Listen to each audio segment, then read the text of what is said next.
good morning, good afternoon, good evening, wherever you are in the world. We are actually going into session number 2 of our retirement savings plan talks. And this is 2 out of 3. If you haven't seen the first one, it's really good.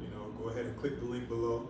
You can check that out and get up to speed. But this week, we're actually going over the specific employer-led retirement program known as a 401k. So I'm sure everybody and their mom is knowledgeable or understands or familiar with that term 401k. So this is actually a really interesting area that we're going to get into today. I'm going to, before Robert kind of gives us all of his guru knowledge and things, I want to just say some things, limited of my understanding about what 401k is and what it can do. So from a tax perspective, my understanding is that the 401k benefit-wise, is felt both on the employer and the employee side. The employer, depending on the plan, has an opportunity to match or to give a percentage or what have you, and then the employee can also contribute a designated amount, a deduction, if you will, out of their actual normal pay. And ultimately, at the end of the tax year, the employee can take that benefit, and the employee benefit, whatever they have contributed, they can take that benefit as well. So that's my knowledge of it. I'm gonna shut up and let Robert, because there's a lot more questions I have, but I want Robert to kind of give us his skinny, and then we'll get into a discussion about it. Yeah. So what is a 401k? Like you mentioned earlier, it's a lot of people who work for employer. They have this type of employer, so we call it employer sponsor plan, right? And then when we talk about retirement, very often 401k, unless they own the real estate property where they pretty much pay off all the mortgages, 401k can be their biggest assets when it comes to retirement. Think about it. And the beauty of it is because it's every paycheck that you have for the workplace. I just say we work at a top 500 Fortune company, and each paycheck I pay bi-weekly. I put in $200 per week. That's $2,400 a year, right? If actually I'm not sure if I did that math correctly, but what I'm trying to say is that just a little bit of amount, giving a big long time to invest in there, and at the end there will be a significant amount of assets where you can utilize in retirement, right? And so what it is basically it allows the employee to make the salary deferral contribution through payroll deduction. And to answer your questions about the employer contribution, it depends on what type of 401k plan they have. Some will match, some will not. Some will be safe harbor plans, some just regular 401k. They all play different goals into that. And the main benefit is it allows you to contribute more tax deferred each year comparing to the session 1 that we talked about, the simple and the SEP IRA. As 2022, individuals who are under age of 50 can contribute up to $20,500 a year. Okay. And then if it's over age 50, then they can put extra catch up with $6,500. Wow. So, if you do the math, I believe that's $27,000, which is a significant amount to. Yeah. So now, if I'm married, is it, and I have this. I'm on this program, she's on this program.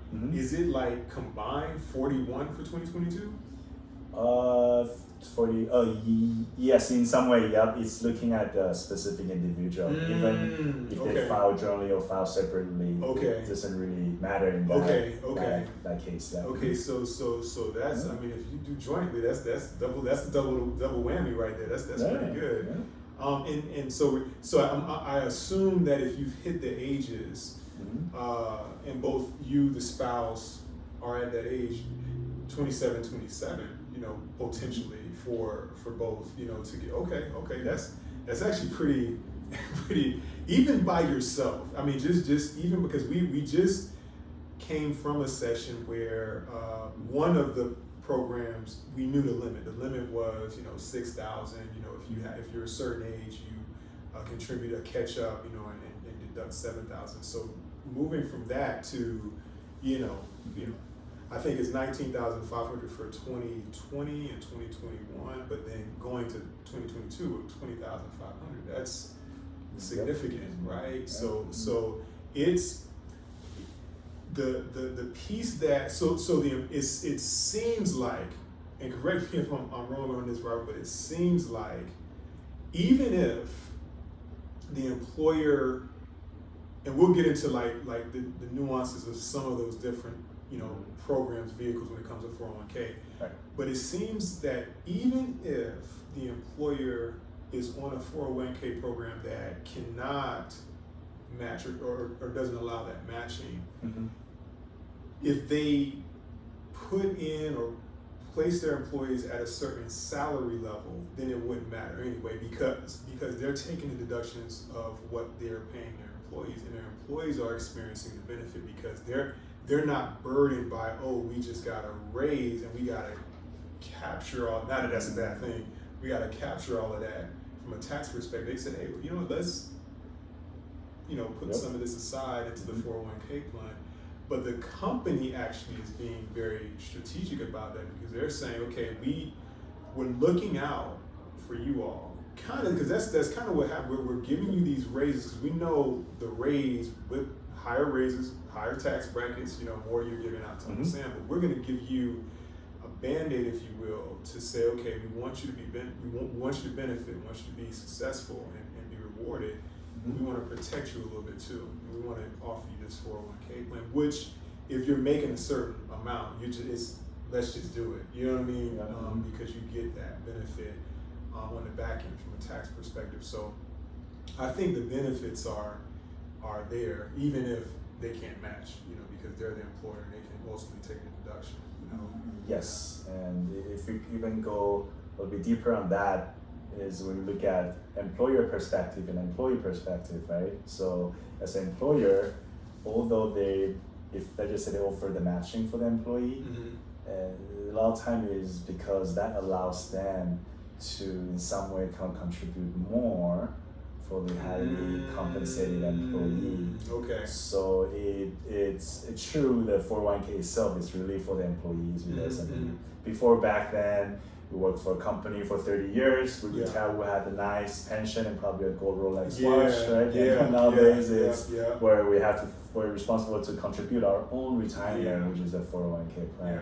So in some way, with a proper planning and strategizing, it can have a really significant impact to both parties, you know, and that's it can create that win-win situation where the employees are happier, and employees self are happier too, and where that's where there's a lot of planning comes in to achieve that.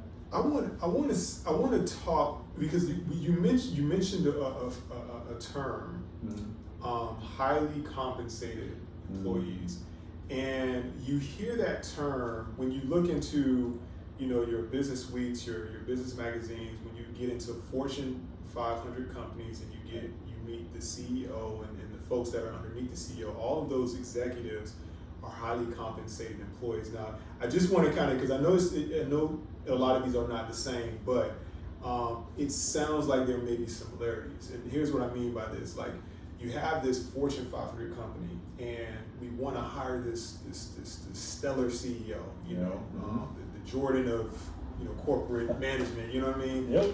And we say, hey, we want to get you on. You know, we're going to pay you pay you 7 figures, but we We can't do the 20 right now. So what we want to do though is we want to give you a salary and stock options. And the stock options are going to offset that salary a little bit, but you can't dip into those stocks right now. Right. So the parallel that I see is from a 401k perspective. If I'm a highly compensated employee, there's a potential of me contributing a significant amount every single year. But can I go over that amount without being penalized? Yeah. So great question. So the employee as an individual part, but regardless highly compensated or not highly compensated employees, the max they can do on the age of 50 is $20,500. Okay. Is what I'm trying to say is in the terms of employer, if there's a thing called profit sharing plan, then there's a profit sharing provision in some way that's, you know, if the employer contribute or help employees to match those 401k, that allows them to, you know, just kind of, you know, companies are doing well, so in order to, you know, thank you for your hard work, here's a little bit of, you know, profit sharing. And now, of course, those are discretionary, which means it's not required by the company. Okay. But in some way, that's kind of like this similar stock incentive for the employee. Yeah. Okay. Now, when you say max, and I know I'm pushing you on this, so when you say max, is that max? Because I know from a tax perspective, that's the max. It's maxed out. But is there a limit? Like if let's say I'm a highly compensated employee and I know I'm gonna have to pay Uncle Sam, but I want stuff. I don't need all this money, so I'm gonna put it away. Can I go over my deductible limit and just contribute more, even though I'm limited to the 20,500, or is that not allowed? For the thing of, I guess there's a big circle, right? Within this big circle, the overall limit is $61,000. Okay. $61,000, and within there you have your 401k, maybe individual IRA, or, you know, SEP if you have a side business, for example. And all those small circles added together for the defined contribution plan wise, that's the 61,000 you can contribute, you can put in for individual. That's kind of like I'm not sure what's the best way to utilize that, but that number actually increased. It was 58,000 last year, increased to $61,000. So that number might sound familiar because earlier we talked about the SEP IRA. The SEP IRA actually allow you to just go full blown, take the whole advantage of that 61,000 for that. But in terms of 401k, it's one of the easiest way to put away your retirement money for that. Yeah. Okay. And for employer point of view, it's really great to incentivize the employees using that vehicle too, because, you know, it doesn't have to FICA or.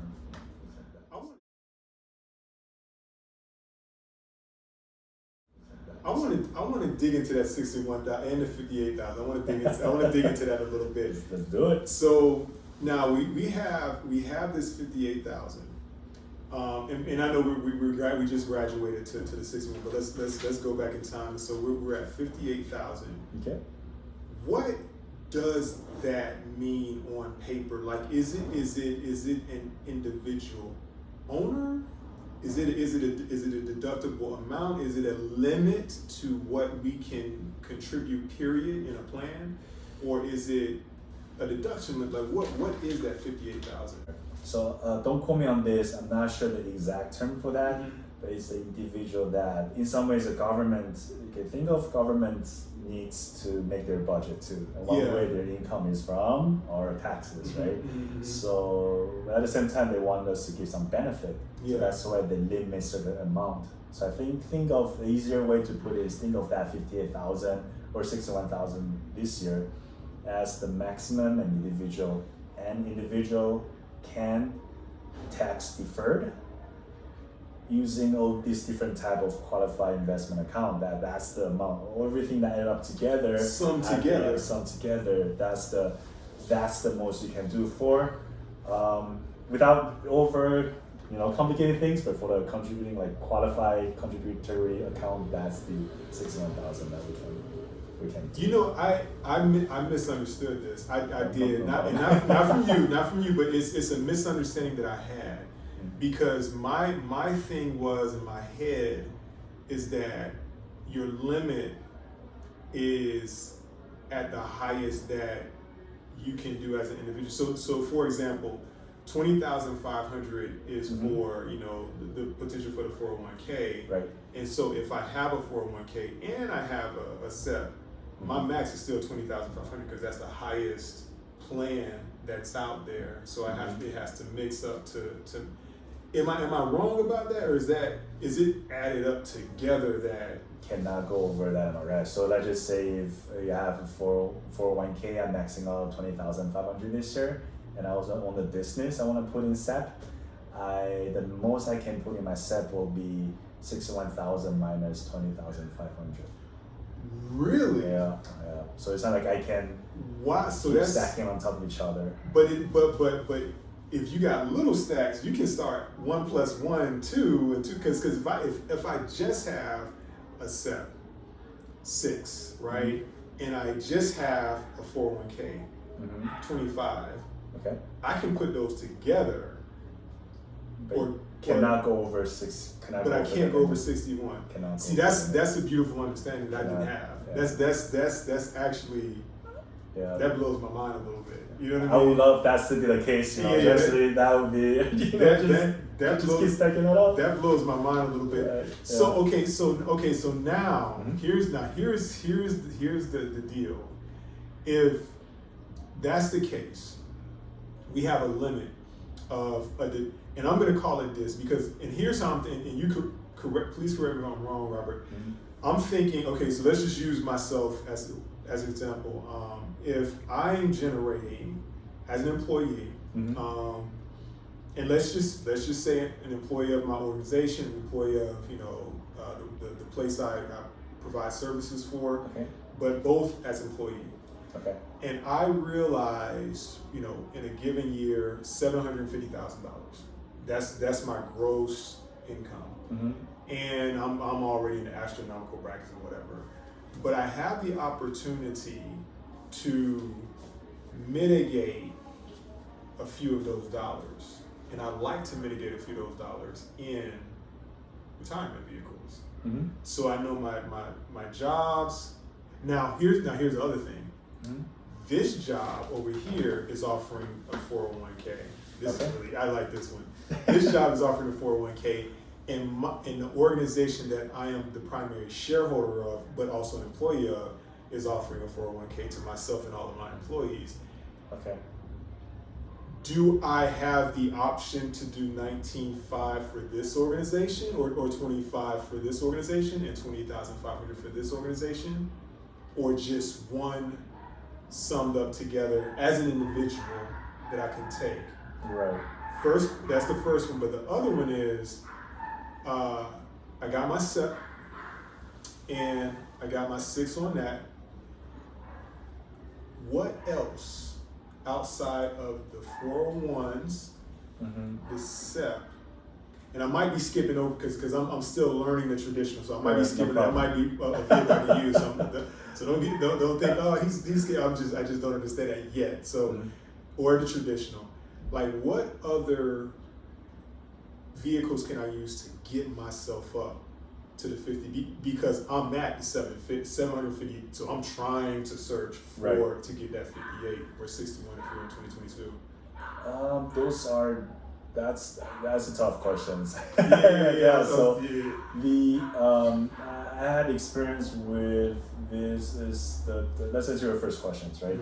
So you have a 401k plan as an employee with the company B, and company A, you are the shareholder. So you're just the owner, and you have the 401k plan for that. I came across a situation where the owner is asking me they want to start another venture, another company. Mm-hmm. So that's in a 401k. They can do both, or vice versa.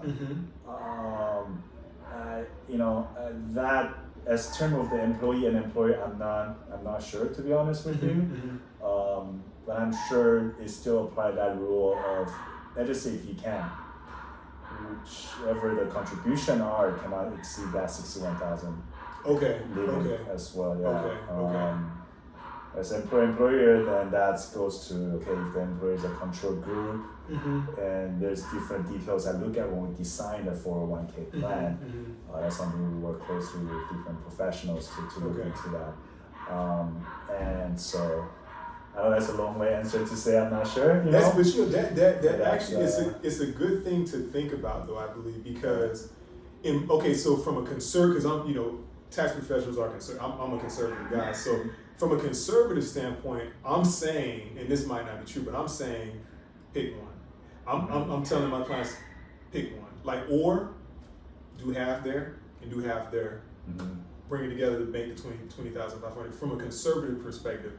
But there may be, a situation or laws that allow, you to say no. That is, as long as that is exclusively, separate. They have their own program, own plans, own employer situations, relationships.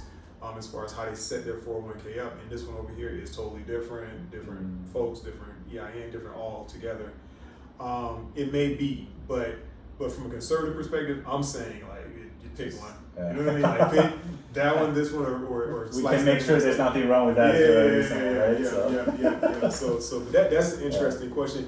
And to my folks out there, myself and Robert, we're gonna actually do some digging on that, because that is a good inquiry, and to know that. But okay, so let's say only one. Let's say we can only do one. Okay, we got that 20,500. I got that. I got my step 6, but I'm still at 750. How can I get up to that 58? Or the 61 from 2022? A lot of time it depends on the 401k plan design. If it has that, for example, that employer profit sharing portion, where then the rest of the portion of the pie can be fulfilled by your employer in some way, right? Okay. And then, but that has to do with some testing though. So, it's a employer sponsor plan, right? They want to make sure it's not called top heavy testing.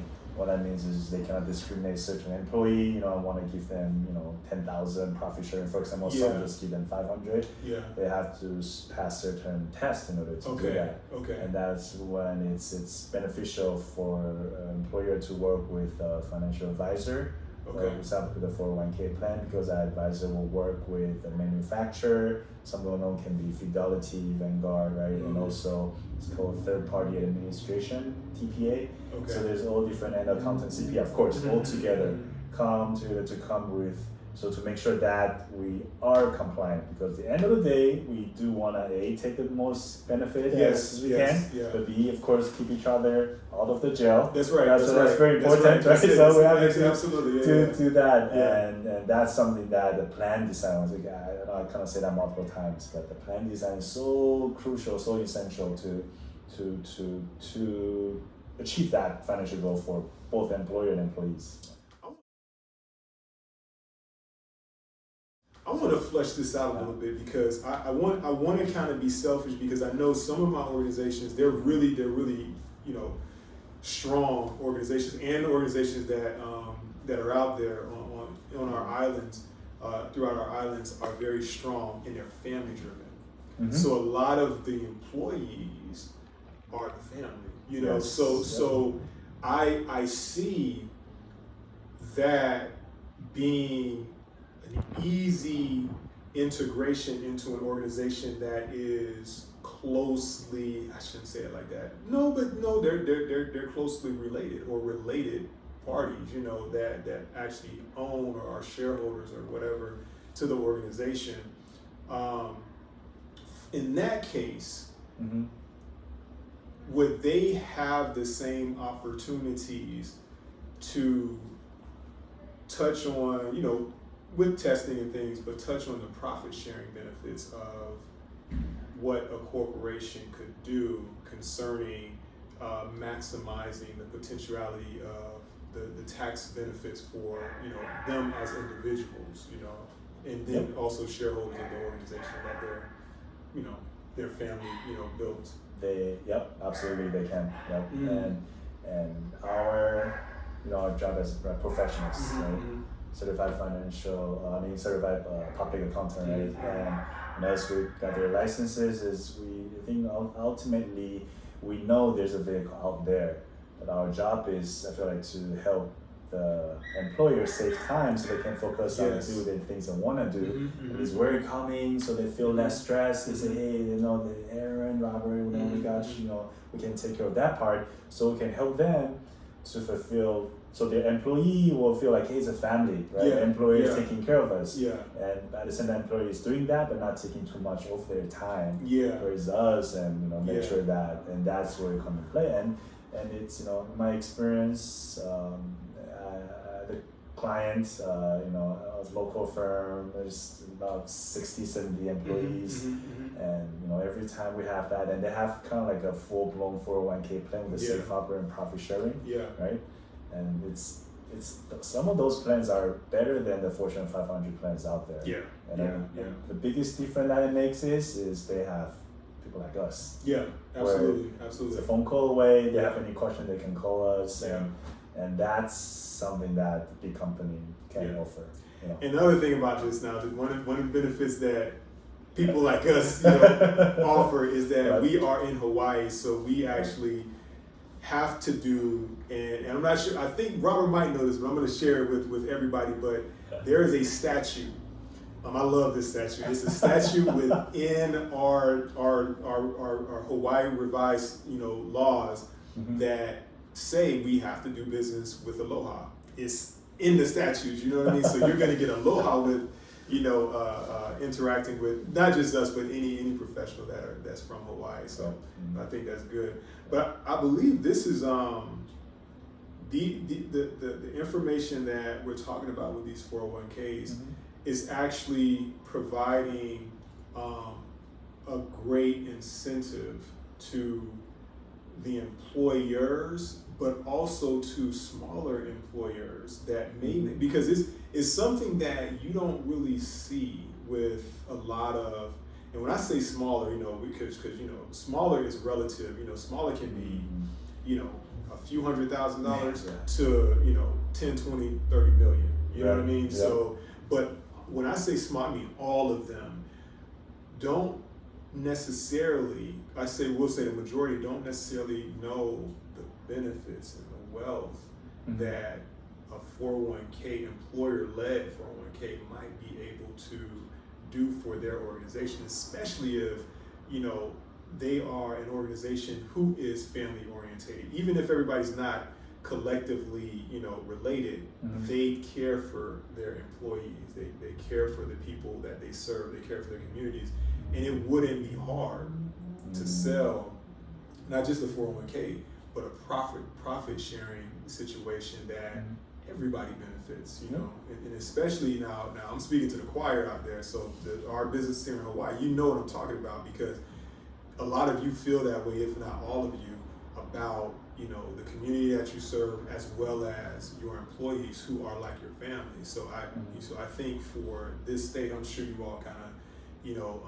can relate to what I'm saying. So I think for you all out there who are searching, I think this is something that you might want to investigate, because it's something that because some of you are over the top. I mean, you're doing well, your gross income is well, and you're searching for benefits, searching for things to reward and to admonish your employees, to just say thank you. And this might be something that you might want to investigate. Yep.